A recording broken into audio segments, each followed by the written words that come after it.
제7장 전법과 교화, 초전 법륜, 법에 대해 숙고하다. 부처님께서는 정등각을 성취하신 날로부터 49일이 지나 50일째가 되는 음력 6월 상연의 6일날 다시 아자빨라 나무 아래에 앉아 자신이 증득한 법의 심오함에 대해 숙고하셨습니다. 내가 증득한 이 법은 너무나 심오하고 보기 어렵고 깨닫기 어려워 오직 지혜로운 사람만이 이해할 수 있다. 그러나 사람들은 집착을 즐기기 때문에 연기나 열반을 보기 어렵다. 그러니 내가 이 법을 가르치더라도 사람들이 이해하지 못할 것이며 그것은 나에게 피곤함만을 가져다 줄 것이다. 그렇게 숙고하자 다른 사람들에게 법을 설하지 않으려는 생각이 생겨났습니다. 부처님께서 보살로서 처음 수기를 받고 부처가 되기를 서원하셨을 때 나도 깨닫고 다른 사람도 깨닫게 하리라. 나도 윤회에서 벗어나고 다른 사람도 벗어나게 하리라는 서원을 세웠음에도 불구하고 왜 정등각자가 되신 후에 법을 설하지 않으려는 생각을 하셨는지 의문을 가질 수 있을 것입니다. 하지만 부처님께서 법을 설하지 않으려는 생각을 하신 데에는 이유가 있습니다. 그것은 부처님께서 깨달으신 법은 매우 심오한데 중생들은 번뇌로 가득 차 있고 부처님께서는 그 법을 매우 존중하시기 때문이었습니다. 마치 의사가 환자를 치료하기 전에 어떻게 하면 환자를 잘 치료할 수 있을까 하고 고민하는 것과 마찬가지로 번뇌로 괴로워하고 있는 중생들에게 어떤 법을 가르쳐야 할까, 어떤 방법으로 가르쳐야 할까 하고 숙고하는 과정이었을 뿐입니다. 또한 법을 설하기 위한 조건이 갖추어지기를 기다리신 것이라고도 할 수 있습니다. 부처님께서 법을 설하실 때에는 두 가지 조건이 갖추어져야 합니다. 첫째는 중생들에 대한 대연민심이 있어야 한다는 내적 조건이고, 둘째는 세상 사람들이 숭배하는 대범천의 권청이 있어야 한다는 외적 조건입니다. 부처님께서는 바라미를 행할 때부터 나도 깨닫고 남도 깨닫게 하리라는 서원을 세웠기 때문에 대연민심이라는 내적 조건은 이미 갖추어져 있었습니다. 하지만 아직 대범천의 권청이라는 외적 조건이 갖추어지지 않았습니다. 만약 대범천의 권청이 없는데도 법을 설하면 바라문들로부터 비난을 받을 수 있기 때문에 그런 여지를 남겨두지 않으려고 기다리신 것입니다. 대범천이 권청하다. 그때 범천 사암빤띠가 그 사실을 알고 다른 천신들과 함께 내려와 간곡하게 권청을 했습니다. 세존이시여, 세상에는 지혜라는 눈에 번뇌의 뒷길이 적은 중생들도 많이 있습니다. 그러한 중생들이 부처님의 가르침을 듣지 못한다면 그들이 얻을 수 있는 특별한 법을 놓치게 될 것입니다. 부처님께서 설하실 가르침을 이해할 수 있는 이들도 분명히 있을 것입니다. 그렇게 대범천이 권청을 함으로써 드디어 설법을 하기 위한 모든 조건이 갖추어졌습니다. 부처님께서는 먼저 불안으로 중생들의 근기와 성향에 대해 고려하고 그들에게 있을 이익을 살펴보신 뒤 마침내 설법을 선언하셨습니다. 열반에 들어가게 하는 팔정도라는 불사의 문이 열렸으니 귀 있는 자는 나 열애에 대해 신심을 내어 법문을 들어라. 죽음이 없는 불사의 열반에 도달하려면 그곳으로 가는 문이 열려 있어야 합니다. 그 문은 성스러운 도, 즉 팔정도입니다. 부처님께서 법을 설하시면 그 법을 듣고 많은 사람과 천신들이 팔정도를 실천할 수 있기 때문에 불사의 문이 열렸다고 선언을 하신 것입니다. 또한 먼저 신심을 내어 법을 들으라고 설하신 것은 까사빠 부처님의 가르침이 사라진 후 중생들에게는 올바른 법에 대한 신심이 없었기 때문입니다. 신심을 내지 않으면 법문을 듣지 못하고 법문을 듣지 못하면 부처님께서 법을 설해 열반으로 가는 문을 열어놓아도 그 문은 닫혀 있는 것과 마찬가지입니다. 누구에게 제일 먼저 법을 설할까? 부처님께서는 법을 설하리라고 선언하신 후 누구에게 이 법을 제일 먼저 설할 것인가를 반조하다가 출가에서 가장 먼저 찾아갔던 알랄라 깔라마를 떠올리셨습니다. 알랄라 깔라마는 사마타 수행으로 무색계 3선정을 얻은 수행자였습니다. 사마타 수행으로 얻은 색계 초선정, 2선정, 3선정, 4선정과 무색계 초선정, 2선정, 3선정, 4선정의 8단계 중 무색계 3선정까지 얻은 사람이니 그 마음이 얼마나 고요하겠습니까? 그처럼 마음이 고요하고 집중된 상태에서 위파사나 수행을 하면 쉽게 자기 몸과 마음을 관찰해서 도와 과를 증득하고 요내에서 벗어날 수 있기 때문에 제일 먼저 알랄라 깔라마를 생각하신 것입니다. 그때 한 천신이 와서 자신의 모습을 감춘 채 알랄라 깔라마가 7일 전에 죽었다고 말했습니다. 부처님께서는 그 말만으로 믿고 결정하지 않으시고 다시 스스로 살펴보신 후 크게 잃었다 하고 말씀하셨습니다. 알랄라 깔라마처럼 무색계 3선정을 얻은 사람은 죽은 후 무색계 3선천의 천상세계에 태어납니다. 부처님이나 벽지불 외에는 법문을 듣지 않고 스스로 위파사나 수행을 할 수 없는데 무색계 천상세계는 몸이 없는 세계이므로 귀가 없어 법문을 듣지 못합니다. 게다가 무색계 3선천의 수명은 6만 대겁입니다. 그렇게 오랜 기간 동안 무색계 천상세계에 있다가 수명이 다하면 인간 세상이나 욕계 천상세상에 다시 태어나고 인간 세상이나 욕계 천상세상에서 악업을 저지르면 악처에까지 떨어질 수도 있습니다. 알랄라 깔라마가 죽기 전에 부처님의 가르침을 들었다면 이 생에서 쉽게 도와 과를 증득할 수 있었을 것이고 설령 이 생에서 증득하지 못하더라도 무색계 천상세계에 태어나 수행을 해서 도와 과를 증득하고 요내에서 벗어날 수 있었을 것입니다. 하지만 안타깝게도 7일 차이로 부처님의 가르침을 듣지 못하고 죽어 요내의 고통을 계속 받아야 하니 부처님께서 크게 잃었다고 탄식을 하신 것입니다. 알랄라 깔라마가 죽은 것을 아신 부처님께서는 이번에는 우다까 라마푸타를 떠올리셨습니다. 우다까 라마푸타는 부처님께서 성도하시기 전 수행자였을 때 알랄라 깔라마 다음으로 찾아갔던 사람이었습니다. 그는 부처님께서 찾아갔을 당시에는 아직 무색계 4선정을 증득하지 못했지만 그 이후 열심히 수행해서 무색계 4선정인 비상, 비비상처까지 증득했습니다. 하지만 또 다른 범천이 와서 우다까 라마푸타가 전날 자정에 죽었다는 사실을 전했습니다. 부처님께서는 다시 살펴보신 후 크게 잃었다라고 말씀하셨습니다. 우다까 라마푸타처럼 무색계 4선정을 얻은 사람은 그 선정에서 퇴보하지 않은 한 죽은 후 무색계 4선천에 태어납니다. 무색계 4선천에 태어나면 84,000대겁 동안 무색계 4선천에 있다가 그곳에서 수명이 다하면 인간이나 욕계 천상세계에 태어납니다. 다행히 그곳에서 선업을 쌓으면 천상세계나 인간 세상에 다시 태어나지만 악업을 저지르면 악체어에 태어나기 때문에 그에게는 지옥, 축생, 악귀, 수라라는 사악처의 문이 아직까지 열려있는 셈입니다. 부처님께서는 우다까 라마푸타가 하루만 더 살았더라도 부처님의 법문을 듣고 윤회에서 벗어날 수 있었을 텐데 법문을 듣지 못하고 죽은 것을 안타까워하며 크게 잃었다고 하신 것입니다. 부처님께서는 다시 이 두 사람 없으니 누구에게 법을 설할 것인가를 숙고하시다가 내가 6년 동안 고행을 할 때 시중 들어준 5 수행자들이 있었다.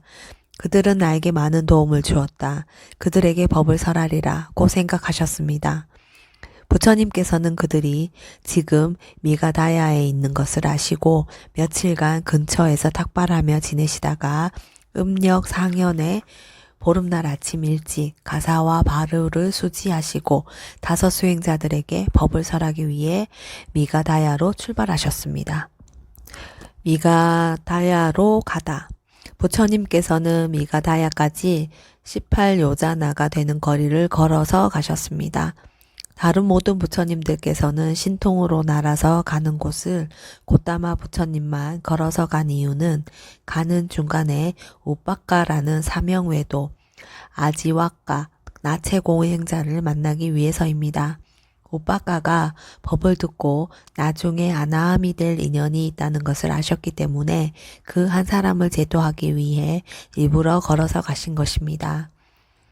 부처님께서는 미가다야를 향해 가는 도중에 예견하신 대로 우빠까를 만났습니다. 우빠까가 부처님을 보고 말을 걸었습니다. 벗이여, 그대의 안색은 맑고 피부는 깨끗하고 광채가 납니다. 그대는 누구에게 출가를 하였습니까? 그대의 스승은 누구입니까? 누구의 가르침을 따르고 있습니까? 그러자 부처님께서 개성으로 답하셨습니다. 나는 모든 것을 이겨내고 모든 것을 알았네. 모든 것들에 대해 번뇌로 물들지 않네. 모든 것들을 버렸고 가래를 소멸하여 해탈하였네. 스스로 알았으니 누구를 스승이라 하겠는가? 나에게는 스승이 없네. 나 같은 사람도 발견할 수 없네. 신과 함께 중생 세상 어디에도 나와 견줄 만한 사람 없네. 나는 세상에서 아라한, 나는 최상의 스승이네. 스스로 바르게 모든 것을 깨달은 유일한 자이니 정멸에 이르러 열반을 성취했네. 법의 바퀴 굴리기 위해 가시국을 향해 가고 있으니 지혜의 눈이 먼 중생 세상에 가르침의 거룩한 북 울리기 위해. 부처님의 개송을 들은 우빠까는 그대의 말대로라면 그대는 무한한 지혜를 갖춘 모든 번뇌를 정복하니가 틀림없겠군요. 라고 말했습니다. 부처님께서 다시 개송으로 말씀하셨습니다. 나와 같은 승리자들이 있나니 번뇌를 부수어 버린 이들이 악한 법들을 모두 제거했다네. 그러니 우빠까여 나는 진정한 승리자이네. 하지만 우빠까는 그럴지도 모르겠네요 벗이여 라고 말하면서 고개를 끄덕이고는 다른 길로 가버렸습니다. 우빠까는 제일 처음 법을 듣기는 했지만 최초로 법을 증득할 인연이 없었기 때문에 깨달음을 얻지는 못했습니다.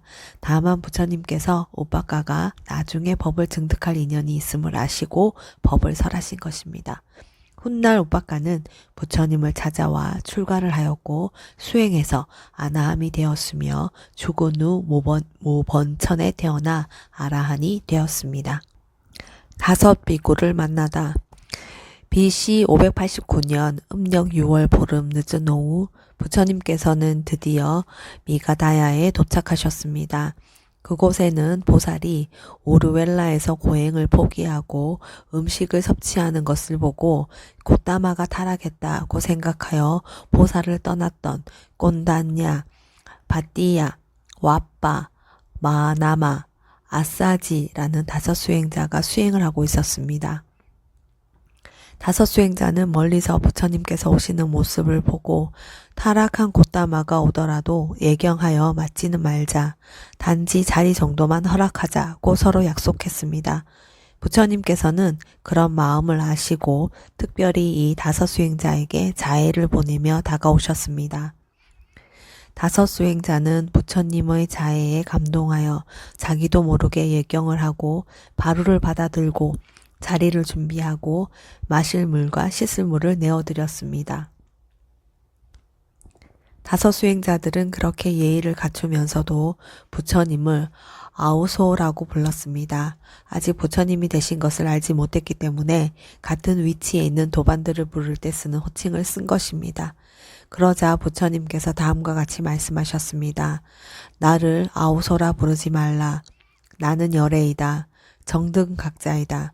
내가 법을 설할 테니 그 법을 잘 듣고 그대로 실천하면 그대들도 출가한 목적을 이루리라. 하지만 다섯 수행자들은 고행으로도 증득하지 못한 법을 편안하게 지내면서 어떻게 증득했겠습니까? 라고 반박하면서 부처님께 두 번, 세 번 같은 말을 해도 믿지 않았습니다. 같은 말을 세 번이나 해도 그들이 믿지 않자 부처님께서는 방법을 바꿔 내가 언제 그대들에게 이런 말을 한 적이 있었는가? 라고 물으셨습니다. 다섯 수행자는 그제서야 곶다마는 한 번도 자랑을 하거나 속인 적이 없다. 저 말은 진실일 것이다. 곶다마는 진실로 정등각자 부처님이 되셨다고 확신하게 되었습니다. 그들은 믿음과 존경심을 갖고 부처님을 반대라고 불렀습니다. 처음으로 법을 굴리다. BC 589년 음력 6월 보름 저녁, 태양이 서쪽으로 넘어가고 달이 동쪽에서 어둠을 밝히며 막 솟아올랐을 때 부처님께서는 자리를 옮겨 다섯 수행자에게 처음으로 가르침을 설하셨습니다. 그것은 사아승기와 10만 대겁 동안 각고의 노력으로 바라미를 행한 결과 마침내 정등각자 부처님이 되어 처음으로 설하신 가르침이었기 때문에 참으로 그 의미가 큰 가르침입니다. 부처님께서는 제일 먼저 중도의 가르침을 설하셨습니다. 비구들이여, 출가자가 가까이 하지 않아야 할 두 가지 극단이 있다. 무엇이 그 두 가지인가? 그것은 저열하고 천하고 범속하고 성스럽지 못하고 이익을 주지 못하는 감각 욕망들에 대한 쾌락의 탐닉에 몰두하는 것과 괴롭고 성스럽지 못하고 이익을 주지 못하는 자기 학대에 몰두하는 것이다. 비구들이여, 열에는 이러한 두 가지 극단을 의지하지 않고 중도를 완전하게 깨달았나니 이 중도는 안목을 만들고 지혜를 만들며 고요함과 최상의 지혜와 바른 깨달음과 열반으로 인도한다. 비구들이여, 그러면 어떤 것이 열애가 완전하게 깨달았으며 안목을 만들고 지혜를 만들며 고요함과 최상의 지혜와 바른 깨달음과 열반으로 인도하는 중도인가? 그것은 바로 8가지 구성 요소를 가진 성스러운 도이니 바른 견해, 바른 사유, 바른 말, 바른 행위, 바른 생계, 바른 정진, 바른 새김, 바른 삼매이다. 비구들이여, 이것이 바로 열애가 완전하게 깨달았으며 안목을 만들고 지혜를 만들며 고요함과 최상의 지혜와 바른 깨달음과 열반으로 인도하는 중도이다. 그리고 나서 부처님께서는 사성제를 설하셨습니다. 비구들이여, 이것이 괴로움의 성스러운 진리이니 태어남도 괴로움이다. 늙음도 괴로움이다. 병듦도 괴로움이다. 죽음도 괴로움이다. 슬픔, 비탄, 고통, 근심, 절망도 괴로움이다. 싫어하는 대상과 만나는 것도 괴로움이다.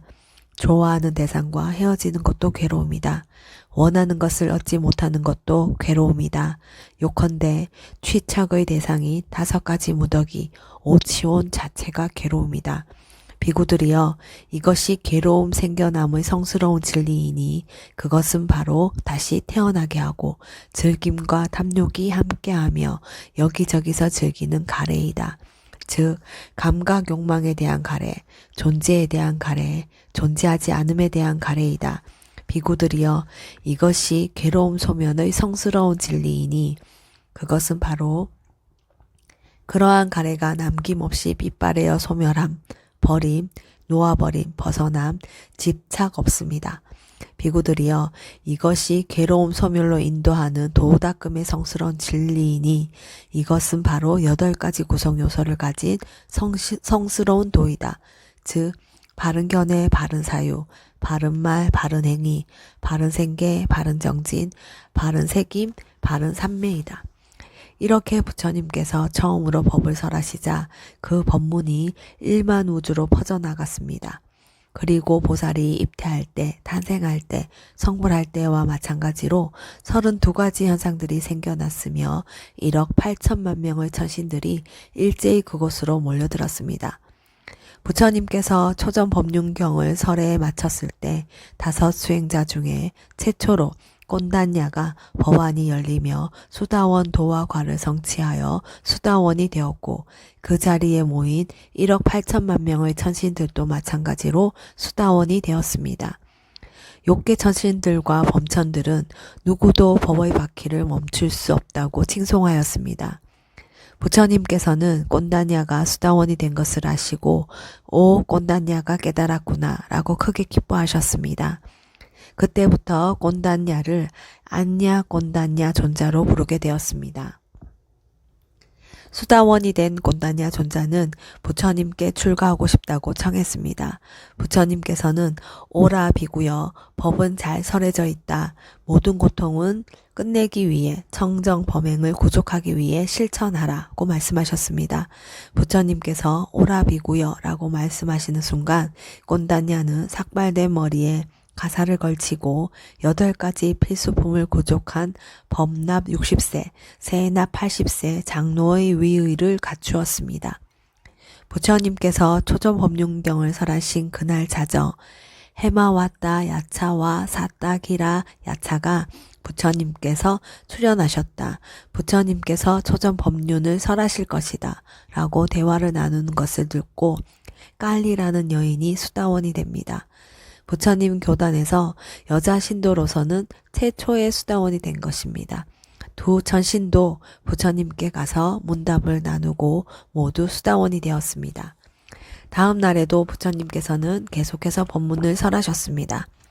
5 수행자들은 번갈아 탁발을 하며 수행에 전념하였고 와빠, 바띠야, 마나마, 아사찌가 순서로 매일 한 명씩 수다원이 되었습니다.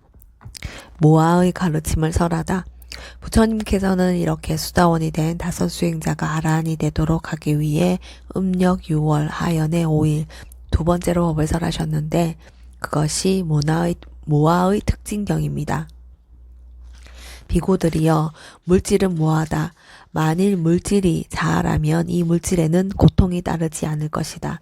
그리고 물질에 대해 나는 물질은 이와 같이 되기를 나는 물질은 이와 같이 되지 않기를 이라고 하면 그대로 될 수 있을 것이다. 비구들이여 그러나 물질은 무아이기 때문에 물질에는 고통이 따른다. 그리고 물질에 대해서 나의 물질은 이와 같이 되기를 나의 물질은 이와 같이 되지 않기를 이라고 하더라도 그대로 되지 않는다. 비구들이여 느낌은 인식은 형성은 의식은 무하다. 만일 의식이 자아라면 이 의식에는 고통이 따르지 않을 것이다. 그리고 의식에 대해서 나의 의식은 이와 같이 되기를 나의 의식은 이와 같이 되지 않기를 이라고 하면 그대로 될 수 있을 것이다.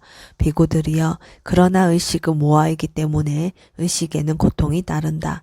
그리고 의식에 대해서 나의 의식은 이와 같이 되기를 나의 의식은 이와 같이 되지 않기를 이라고 하더라도 그대로 되지 않는다. 5 비구는 이 법문을 듣고 마음에 어떤 집착도 없이 번뇌에서 해탈하여 아라한이 되었습니다. 단지 법문을 듣는 것만으로 아라한이 된 것이 아니라 설하는 분도 부처님이었고 듣는 사람도 바라미를 구족한 사람들이었기 때문에 법문을 듣고 바로 팔정도를 실천하여 수다원에서 빠르게 사다함, 아나함을 거쳐 아라한이 된 것입니다.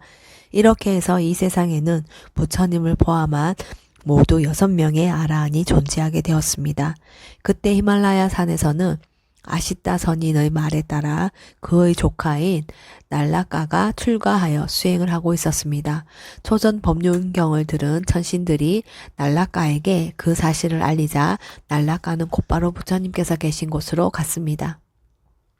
음력 6월 하연의 7일에 부처님께서 계신 미가다야에 도착한 날라까는 부처님의 법문을 듣고 그에 따라 열심히 정진하였고 7개월 뒤 아라한이 되어 그 자리에서 반열반에 들었습니다.